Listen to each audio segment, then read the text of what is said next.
Okay, here we are.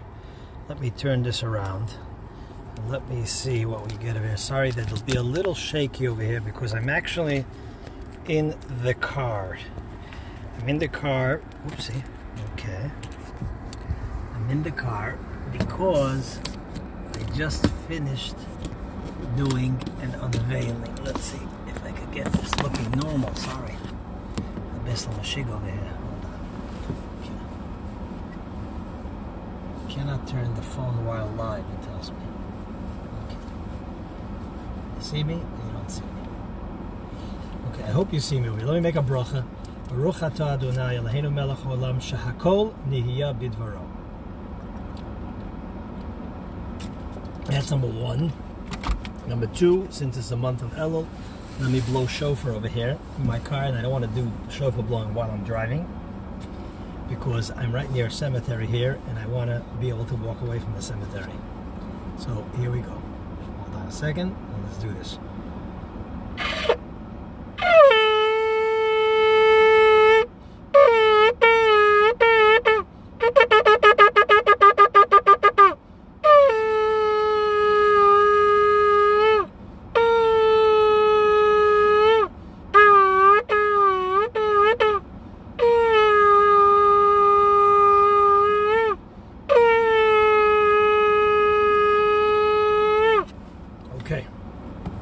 So, don't tell my wife I'm doing this. Whoops, here we have a falling. Let's try to strengthen this over here down. And let's hope it stays. It's a little mashig over here. Okay, yeah. I hope you see me. Okay. So, I'm going to try to drive here while we're doing this class, and I'm going to try to keep my eyes on the road. Don't tell my wife I'm doing this because she will be really upset that I'm perceived to be driving not safely, but I am being very, very safe. Okay, my eyes are on the road, and Torah must be shared. But if you send me questions or like that, I will not look at it because unless I'm at a red light or something of that nature. So, we are. The reason why I showed you the picture of the cemetery as we started is because the Talmud actually says in Tractate Ta'anit that before Rosh Hashanah one should visit a cemetery, especially a cemetery of a righteous individual. Now I'm not here for that purpose per se. I'm here because I just finished doing an unveiling for a very special man who today is the English secular year of his passing 1 year ago, but nevertheless it ends up being right before Rosh Hashanah, where the Talmud says that you should visit a grave, and part of the reason for that is that you should be humbled and realize the limitations of man, so that you should do proper tshuva, proper repentance as we enter into Rosh Hashanah and the high holidays, etc. Turn left onto Southwest 48th Street. Let me mute this. In 800 feet, turn left onto Griffin Road. Let me mute this. Here we go. Mute. Okay. And so we are here coming out of the cemetery.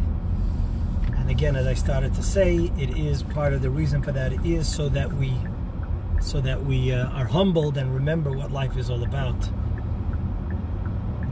as we approach the holidays. Okay, getting to something more positive and happier. Let's move on. So,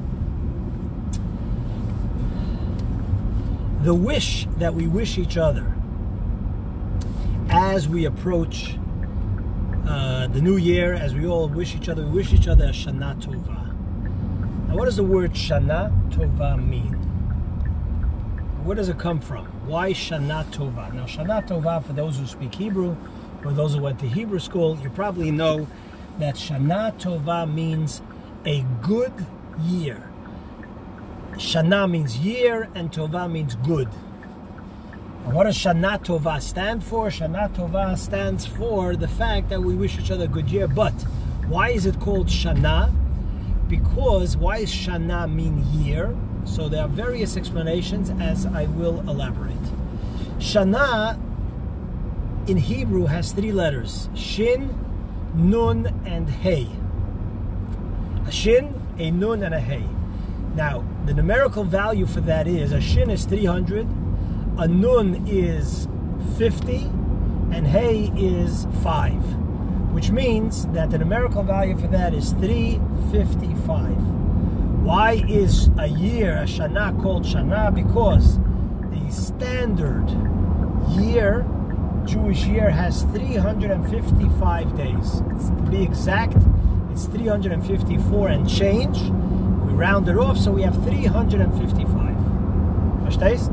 So Shana, everything in Hebrew, the name of something, as we've discussed several times in the past, the name, because they're names of the Torah and God-given names, they are perfect and they have reason. They're not just a label to distinguish from something else. They actually have meaning. So Shana, Shin Nun Hey, is called Shana because it has 355 days. And we could elaborate on that more, but again, I'm driving. I want to get the message across and get back to be able to look only on the road, which again I'm doing mostly. So we wish each other Shana Tova, and here there's a very, very beautiful message. The word Shana in Hebrew is related to 3 different words with 3 different meanings. The first 2, ironically, are actually 2 opposite meanings. The word Shana means to repeat. To repeat. Something to repeat itself. Lishanot could mean to repeat. So what is, on that first level, what does Shana mean? So we know that a year is a full cycle. You have a certain amount of Sundays, a certain amount of Mondays, a certain amount of Shabbats. You have every single year, you have a Passover, and you have a Rosh Hashanah, and you have a Yom Kippur, and you have a full cycle. So Shana means a repeat. So on a basic level, what does it mean when we say Shana Tova? We're wishing each other to have a repeat, a good repeat. We all know, especially we're coming from the year of COVID, which has been a very, very tough year. We probably all know people, whether it's via COVID or not COVID, that unfortunately, sadly, will not get to have a repeat of this past year. Just an ordinary Sunday, an ordinary wake up in the morning with a cup of coffee and hug your child and share some words of affection and support to your spouse or to a loved one or to a friend. Just the regular, ordinary things. So on a simple level, we wish each other Shana Tova. May God bless you to have a year of repeat. Okay? On a deeper level, Shana Tova means that in Hebrew, the word Shana could also mean to change.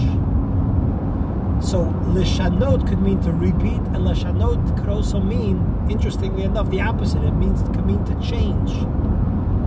So what does it mean when we say Shana Tova? We mean that you should have a change. What does it mean change? You should have not just a repeat year, but you should have a total new year. A new year in the sense that you're not just having the same Sunday that you had last year, because a living thing, especially a human being, must grow. So Shana Tova also means may you be blessed with having a changed year. Now, how does one have a changed year?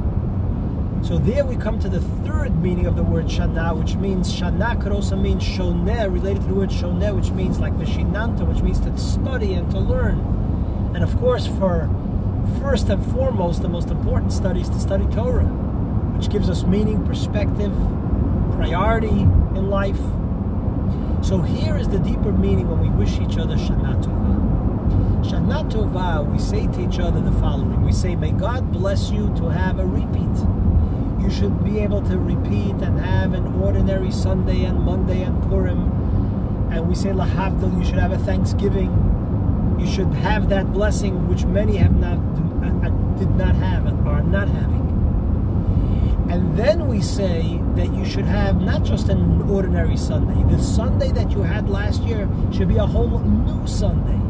Shana Tova means also Lishanot. your Sunday of this year and your Monday and the hug of your child and your just life's experience should be totally new.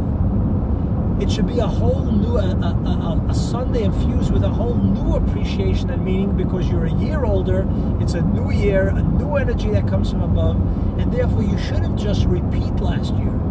You should merit that as well, but that repeat should be infused with a whole new meaning. And how does one achieve that? By shoneh lishanot v'shinantam, by studying Torah, by learning, by bringing holiness, by connecting to something greater and higher and more meaningful. So therefore, again, this is a bit of a shorter class, but I want to give you comfort, because God willing, I plan on Friday to have like a pre-Rosh Hashanah service. When I say service, is maybe to explain one or two of the prayers.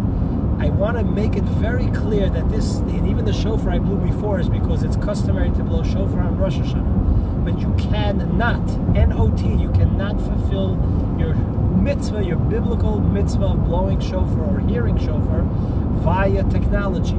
It's not the sound of a shofar, and you need to actually hear the live sound of a shofar. And therefore, we have Chabad of Coral Springs, we have had, and you might have seen it, we are having various locations around town in Coral Springs where we're going to do outdoor shofar blowing.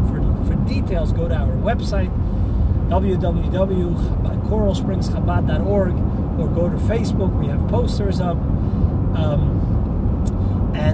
so you could hear shofar. But on Friday, I plan, either Thursday or Friday, I will post, I plan to have a pre-shofar, a pre-Rosh Hashanah service with some insight and meaning on some of the prayers of the holiday.